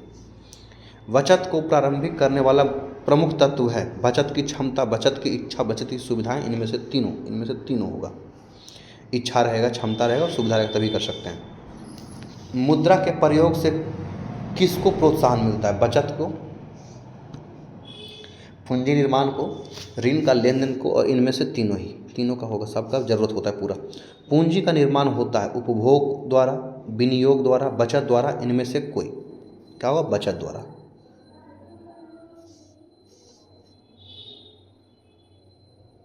ये भी चैप्टर आप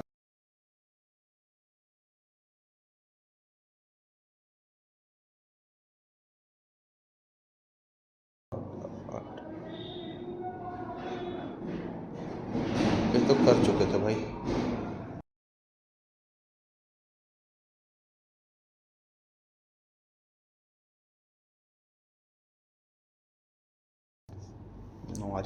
रोजगार एवं सेवाएं, ठीक है।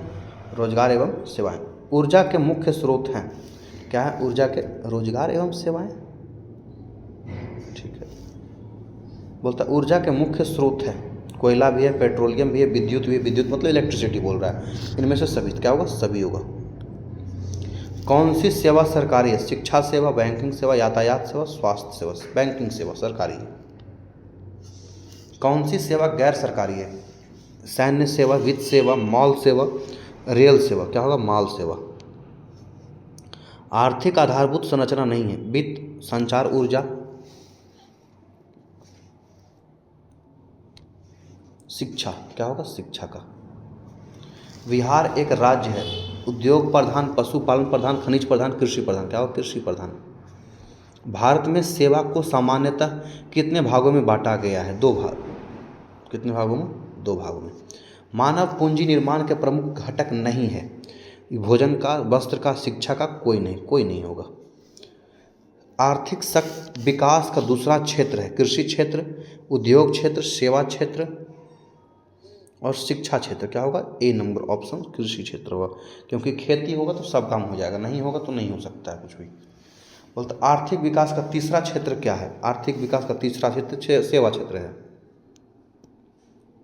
लोग सर्विस चाहते हैं। कौन बीमारू राज्य नहीं है? बीमारू, इसमें होगा क्या? कर्नाटक। जनसंख्या का लगभग कृषि क्षेत्र पर हिस्सा है, लगभग 87%।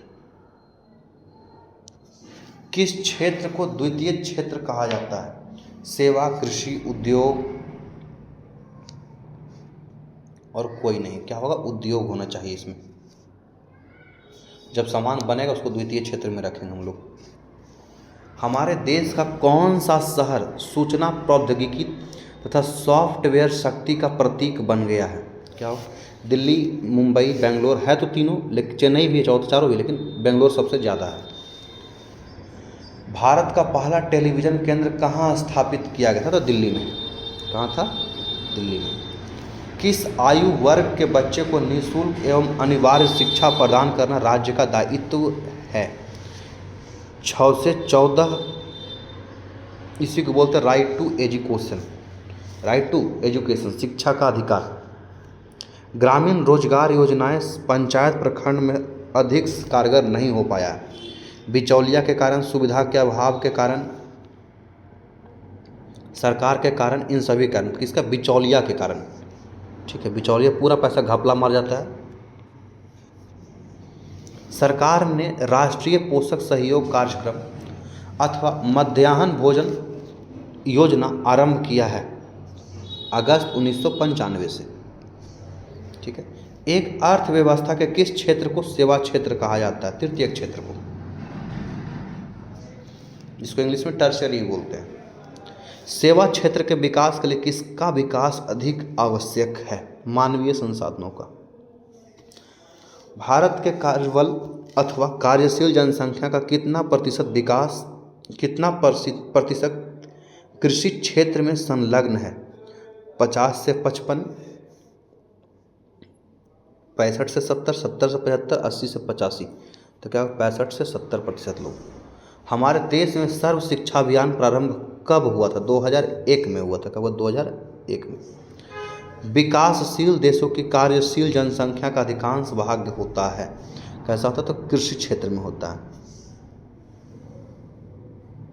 भारत सरकार ने किस प्रकार की शिक्षा को मौलिक अधिकार घोषित किया है? प्रारंभिक शिक्षा को। किसको? प्रारंभिक शिक्षा को। विगत वर्षों के अंतर्गत बिहार में किस क्षेत्र का सर्वाधिक विकास हुआ है? कृषि क्षेत्र का, औद्योगिक क्षेत्र का, सेवा क्षेत्र का, और इनमें से कोई नहीं। सेवा क्षेत्र का पूरा बढ़ गया। आजकल देखते हैं जोमेटो, जेप्टो सब आ गया, सेवा ही दे रहा है वो। कर कौन सा बिजनेस रहा है? ग्रामीण सड़कों का निर्माण किस योजना के अंतर्गत किया जा रहा है? प्रधानमंत्री सड़क योजना के अंतर्गत। विकसित देशों की कार्यशील जनसंख्या का अधिकांश भाग कार्यरत रहता है सेवा क्षेत्र में। आर्थिक विकास का तीसरा क्षेत्र है सेवा क्षेत्र। सेवा क्षेत्र का निर्माण होता है परिवहन सेवाओं द्वारा, संचार सेवा द्वारा, वाणिज्य सेवा द्वारा, इनमें से सभी। क्या होगा? सभी द्वारा। निम्नांकित में से कौन संचार सेवाओं का अंग है? समाचार पत्र, टेलीफोन, टेलीविज़न, ये सभी से हमको न्यूज़ मिल जाता है।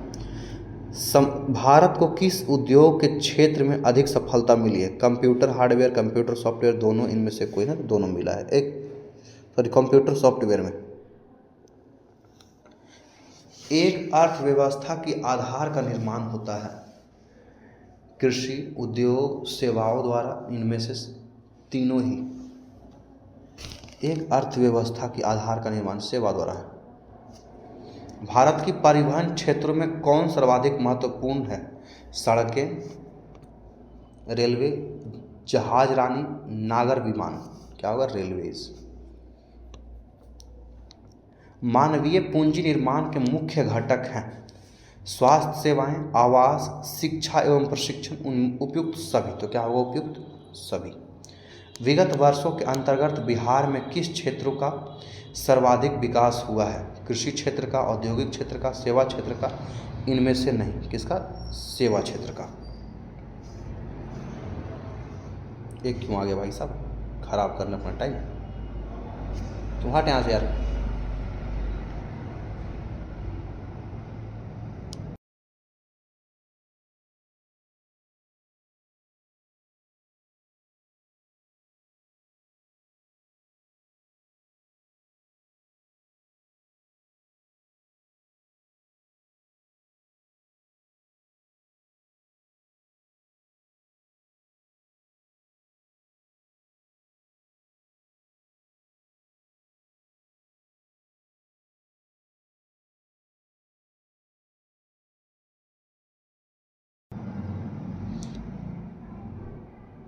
ये तो हो चुका है।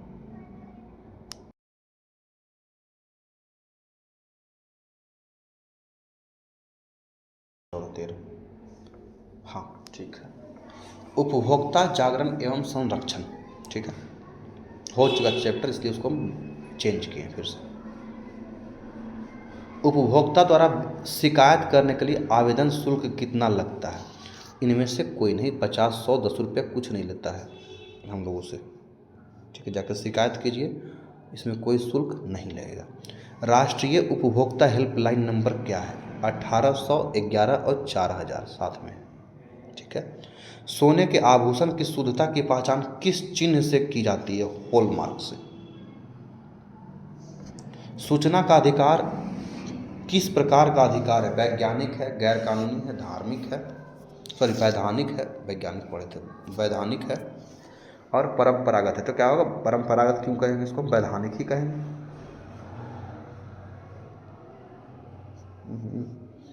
क्या हो रहा है यार?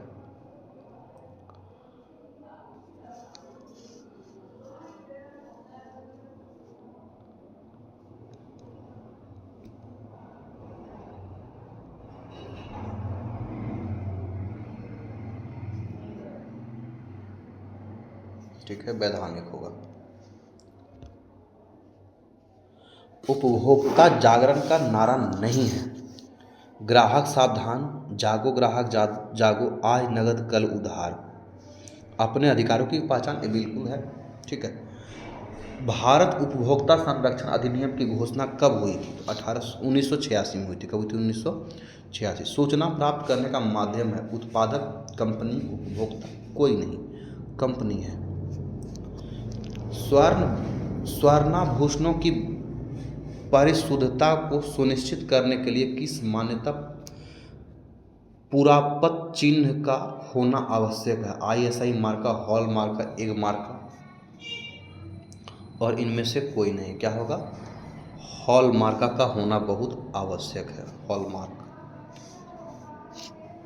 गुणवत्ता का निदान नहीं है, गुणवत्ता का निदान नहीं है। क्या? गुणवत्ता का निदान नहीं है, हॉल मार्क होगा इसका। नहीं, ऑप्शन गलत सेट किया हुआ है।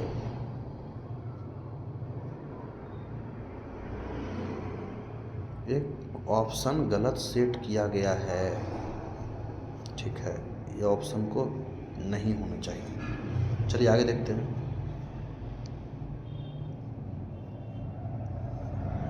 हॉलमार्क का शब्द चिन्हों या लोगो जिसको बोलते हैं, सब चिन्हों की इस वस्तु की गुणवत्ता का प्रमाण है। सोने के आभूषण, सोना चांदी के आभूषण में क्या हॉलमार्क बना रहेगा? उपभोक्ता राष्ट्रीय फोरम में अपील कर सकता है 30 दिनों के अंदर, 30 दिनों के अंदर। उपभोक्ता अधिकार दिवस कब मनाया जाता? 17 मार्च, 15 मार्च, 19 अप्रैल और 22 अप्रैल। तो क्या होगा? 17 मार्च तो नहीं होना चाहिए, 15 मार्च होना चाहिए उपभोक्ता दिवस। उपभोक्ता शिकायत निवारण हेतु स्तरीय न्यायिक व्यवस्था बनाई गई है। कितने? त्रिस्तरीय। भारत में सूचना के अधिकार का अधिनियम पारित हुआ है। कब हुआ? अक्टूबर 2005 में हुआ है। अरे यार,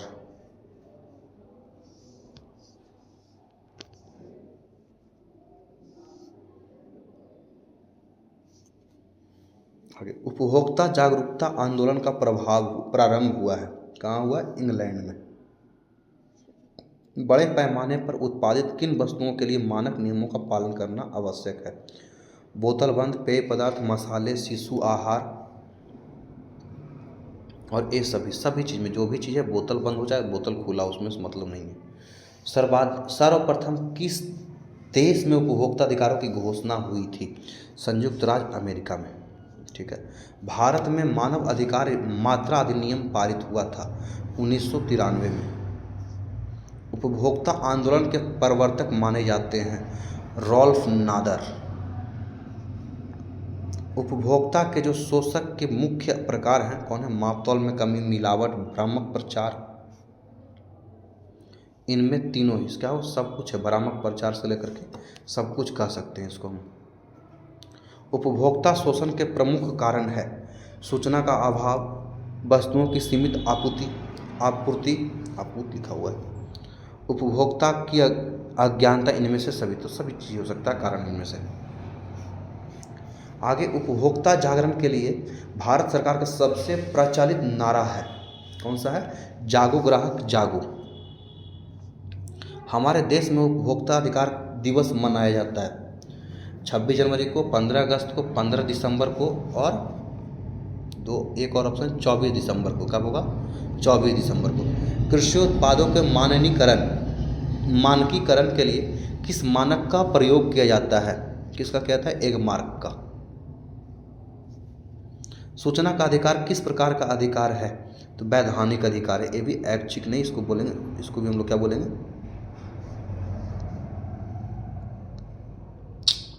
ये तो अलग है, दिमाग खराब कर ले हमारे।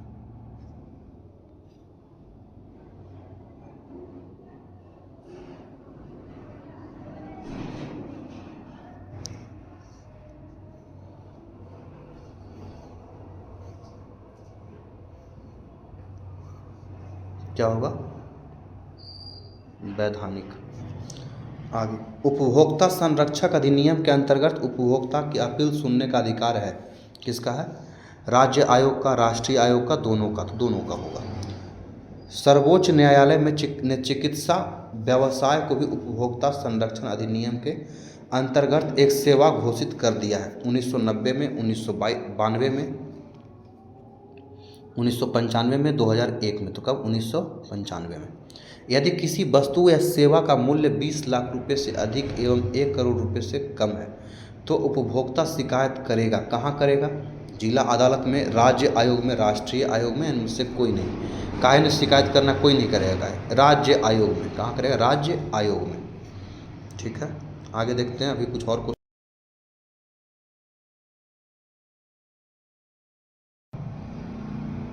नहीं, अब इसको बंद करेंगे। इस आज के लिए हमारा यही सेवा समाप्त करते हैं। अब आगे एक और वीडियो आएगा शाम में या दोपहर या शाम, कभी भी अपलोड हो सकता है।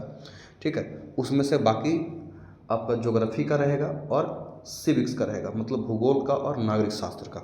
चलिए बंद करते हैं इसे हम वीडियो को अपना।